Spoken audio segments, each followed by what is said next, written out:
And in Washington, D.C. today, India's defense minister visited the Pentagon for strategic talks just after President Biden spoke with India's prime minister.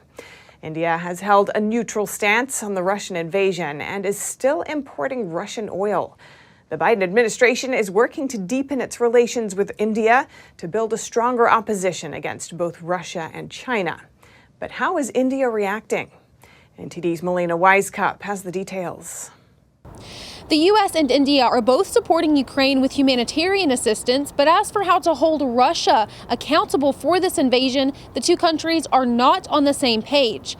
In a virtual meeting at the White House today, President Biden urged India's prime minister to take a tough stance on Russia. The United States and India are going to continue our close consultation on how to manage the destabilizing effects of this Russian war. India is still importing Russian oil and abstained from voting to remove Russia from the UN Human Rights Council. The countries called for independent investigations into the killings in Ukraine.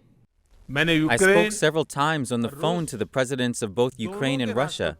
I not only appealed for peace, but also suggested that there be direct talks between President Putin and the president of Ukraine. But Russia is not the only country at the top of discussion between the two countries. The People's Republic of China is attempting to challenge and undermine the sovereignty of its neighbors.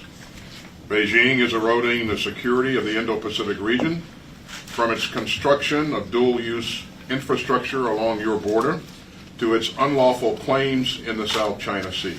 India's defense minister did not directly comment on China or Russia. Defense Secretary Austin welcomed India's defense minister to the Pentagon today for strategic discussions about how to strengthen their defense partnership to maintain peace and security in the Indo-Pacific. And China has ramped up its military posture in the South China Sea. China is also accelerating its nuclear weapons buildup. The Wall Street Journal reports that more than 100 suspected missile launch facilities were uncovered in China's western region this year. And analysts say these facilities could be used to store nuclear-tipped missiles that are capable of reaching the U.S. Reporting in Washington, D.C., Melina Wisecup, NTD News.